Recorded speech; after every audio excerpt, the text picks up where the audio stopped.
Bueno, llegan las elecciones en Estados Unidos y todos queremos estar enterados de cómo funciona el tema, ¿no? Pero lo cierto es que es algo difícil. Que si los senadores, los representantes, los electores... Desde luego las elecciones en Estados Unidos son muy distintas a las que tenemos en España y a las que tenéis en muchos países de Latinoamérica. Y por eso mismo, en el vídeo de hoy, vamos a haceros una guía completita y sencilla de todo lo que necesitáis para entender el sistema electoral estadounidense y cómo funcionan las elecciones. No obstante, antes de entrar a explicar cómo funciona el sistema electoral de las presidenciales, vamos a hacer una breve explicación de cómo es el sistema político de los Estados Unidos. Esto es importante, porque vamos a ver cómo allí las elecciones al poder legislativo son distintas, y a diferencia de lo que ocurre en países como España, los diputados o congresistas no son los que votan al presidente. Así que venga, vamos con ello.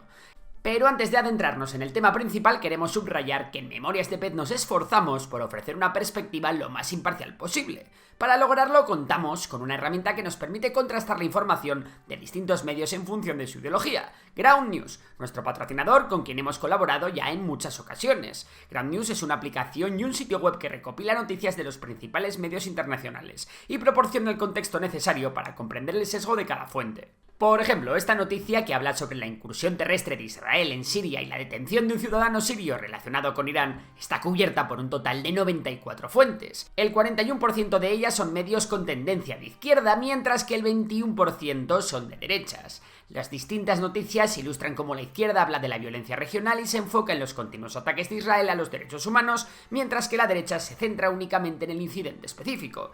En definitiva, la herramienta está en vuestras manos para que comparéis y saquéis vuestras propias conclusiones. Además, en la sección Blind Spot descubriréis muchas noticias que solo son abordadas por medios de derechas o de izquierdas, lo cual resulta súper útil para realizar análisis más completos. Podéis acceder a la plataforma de Ground News a través del enlace ground.news/memorias.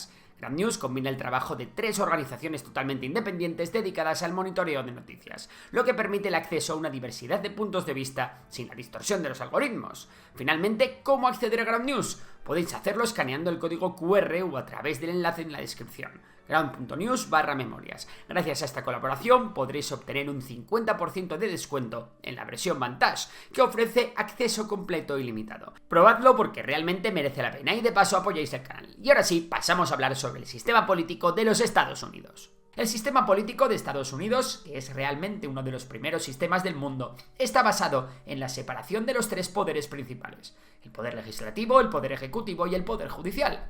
La idea es que estas 3 ramas puedan regularse entre sí y que de esta forma se limite la concentración de poder. ¿Es efectivo? Pues hasta la fecha parecía que sí, pero es cierto que en los últimos años, en muchos países, estamos viendo cómo se están retorciendo cada uno de estos poderes para manipular a los otros. El poder legislativo, que ocupa el primer artículo de la Constitución, está compuesto de 100 senadores, 2 por cada estado, y 435 representantes por cada estado. Este número está basado proporcionalmente en la población de cada estado, y por ejemplo California, que es el estado más poblado, tendrá en 2024 54 representantes. El Senado y la Cámara de los Representantes, mejor conocida como el Congreso, son las 2 cámaras que albergan a los senadores y a los congresistas. ¿Y por qué estas 2 cámaras? Pues aquí la clave es entender que Estados Unidos es un país federal, es decir, un país formado por muchos estados, como su propio nombre indica. Con este mecanismo, Estados Unidos se asegura, por un lado con el Congreso, de representar al país de forma proporcional a la población, y por otro lado con el Senado, de representar a partes iguales a cada estado en el Senado. El Congreso tiene distintas tareas: hacer leyes, aprobar presupuestos generales, la declaración de guerra si no hubiera, etc. Por su parte, el Senado actúa más como un órgano verificador, tirando abajo leyes o reformas, votando la condena o absolución en caso de destituciones o incluso bloqueando votaciones de forma indefinida, algo que se conoce como filibusterismo. Y es que para que un senador no pueda bloquear la votación de leyes en el Senado se necesitan 3/5 de la Cámara en contra del bloqueo, es decir, 60 senadores. Con la polarización política, este mecanismo está siendo utilizado constantemente de malas formas en los últimos años. Eso sí, en el Congreso este mecanismo no funciona, ya que las leyes se pueden aprobar por mayoría simple. En el Senado también se presentan leyes, pero estas nunca pueden ser leyes de ingresos, que tengan que ver con la recaudación o el presupuesto, vamos.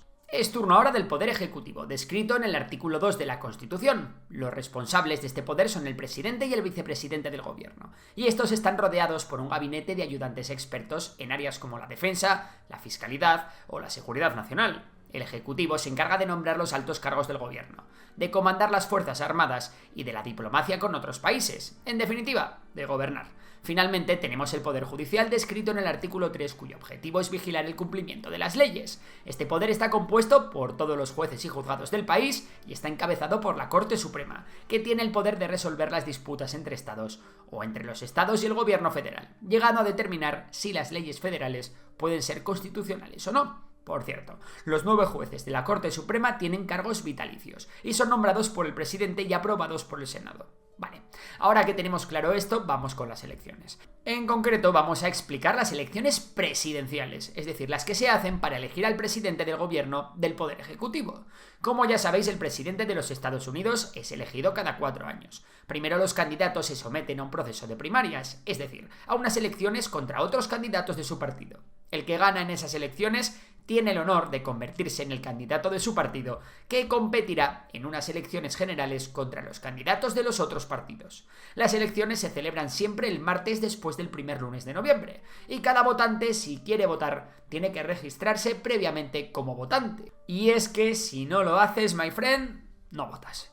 Algunos os estaréis preguntando que por qué hablo a veces en plural cuando un candidato compite contra otros, si solo habéis oído hablar de 2 candidatos. Pues bien, realmente hay varios partidos y varios candidatos a presidente. El problema es que en Estados Unidos hay un bipartidismo prácticamente indestructible. Por ello, los que tienen opciones de ser presidentes son los candidatos del Partido Demócrata y del Partido Republicano. Y aunque en España suena raro decir que el Partido Republicano es el conservador y el Demócrata es el que tiene un perfil un poco más progresista.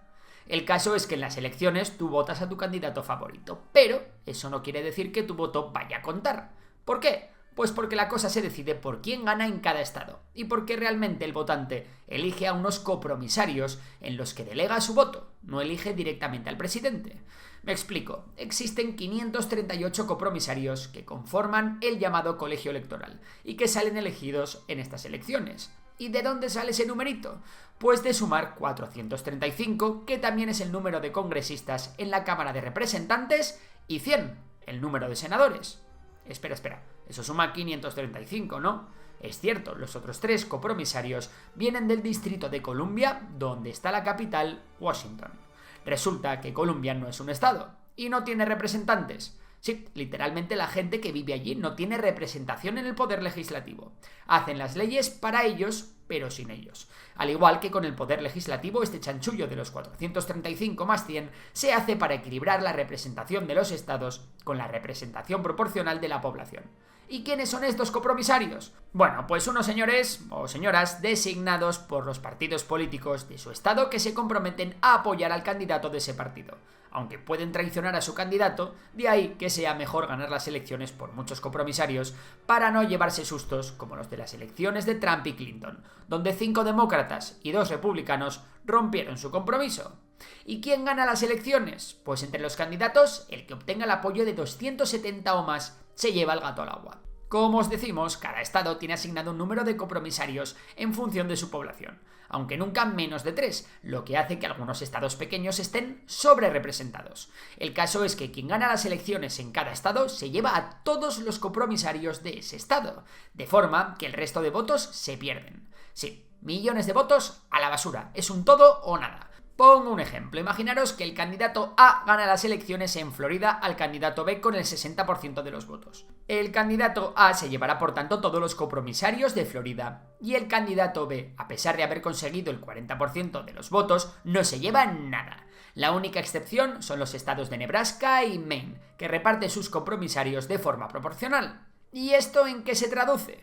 Pues en que las elecciones se juegan al final en unos pocos estados. Hay estados que son feudos republicanos y otros que son feudos demócratas, donde es casi imposible que el partido dominante pierda. En cambio, hay unos cuantos estados donde la cosa está más empatada y donde quien los consigue se lleva la presidencia. Estos son los swing states, que en las elecciones de 2024 parece que van a ser Wisconsin, Michigan, Pensilvania, Nevada, Arizona, Georgia y Carolina del Norte. Con este funcionamiento electoral, una curiosidad. Y es que existe un caso hipotético en el que un presidente podría ganar las elecciones con solo el 23% de los votos. Para que esto ocurriese tendría que ganar por un solo voto, 50% más un voto, en los 11 estados más poblados del país. Y su candidato tendría que ganar en el resto de los estados y con el 100% en Maine y Nebraska. Y bueno, así funcionan las elecciones presidenciales. Pero igual alguno todavía os estáis preguntando: ¿cómo se elige a los congresistas y a los senadores que, ojo, no hay que confundirlos con los compromisarios, que son cosas muy distintas? Pues venga, una explicación de las elecciones legislativas que os lleváis así por ser tan buenos. En cuanto al Congreso, los miembros son elegidos por votación directa en distritos electorales, que están divididos dentro de cada estado. Cada distrito tiene un único representante, y el candidato que recibe la mayoría de los votos en cada distrito es elegido. Fácil, ¿no? Los senadores a su vez también son elegidos por votación directa en cada estado, y cada estado vota por un senador en las elecciones correspondientes a su ciclo de 6 años. Y bueno, hasta aquí llega la guía para entender el sistema político y electoral de los Estados Unidos. Esperamos que os haya sido útil, y si es así, denle un buen like al vídeo y suscríbanse para más contenido como este. Por lo demás, un saludo y hasta la próxima.